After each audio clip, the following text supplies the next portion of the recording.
Passion of Christ అని ఒక cinema వచ్చింది.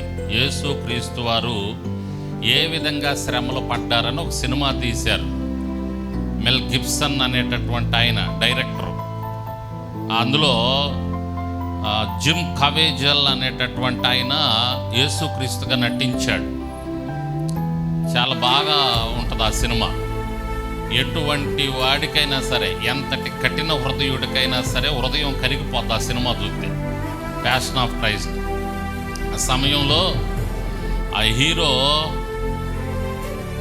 నటిస్తూ ఉంటే ఆ హీరోకి రోజుకొచ్చి 10 గంటలు వేసేవాళ్ళంట మేకప్. అంటే కొరడాలతో కొట్టాలి కదా, ఆ కొట్టేటప్పుడు శరీరానికి తగలకుండా శరీరం పైన మరలా ఒక కవర్ దొడిగా ఆయనకి దాన్ని మేకప్ వేసేవాళ్ళంట. రోజుకు 10 గంటల మేకప్ వేసేవాళ్ళంట. 4-5 గంటలు షూటింగ్ జరిగితే మేకప్పే 10 గంటలు వేసేవాళ్ళంట. అంత కష్టపడ్డారు ఆ రియాలిటీ చూపించడానికి, ఆ ఒరిజినల్ చూపించడానికి, యేసయ్య పడిన కష్టం చూపించడానికి ఆ శరీరాన్ని తొడిగా ఆయనకి ఆ విధంగా. అయితే ఆ నటించేటటువంటి అతనికి ఒక్కసారి ఒక కొరడా తగిలిందంట.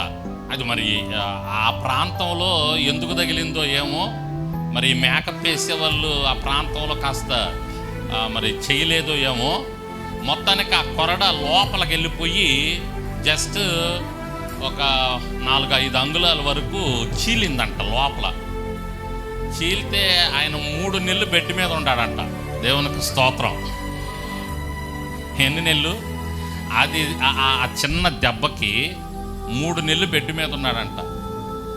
నాకు రెస్ట్ కావాలి, నేను చేయలేనని చెప్పేసి బెడ్ ఎక్కేసాడు.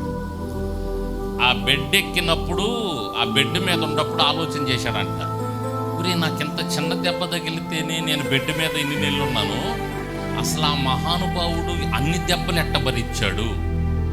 కొరడా దెబ్బలు పక్కన పెడితే శీలలు ఎట్ట కొట్టించుకున్నాడు, కాళ్ళల్లో మేకలు ఎట్ట కొట్టించుకున్నాడు.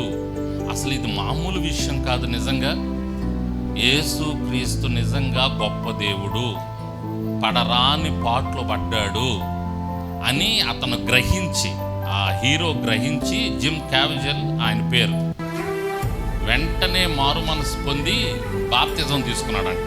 దేవునికి స్తోత్రం.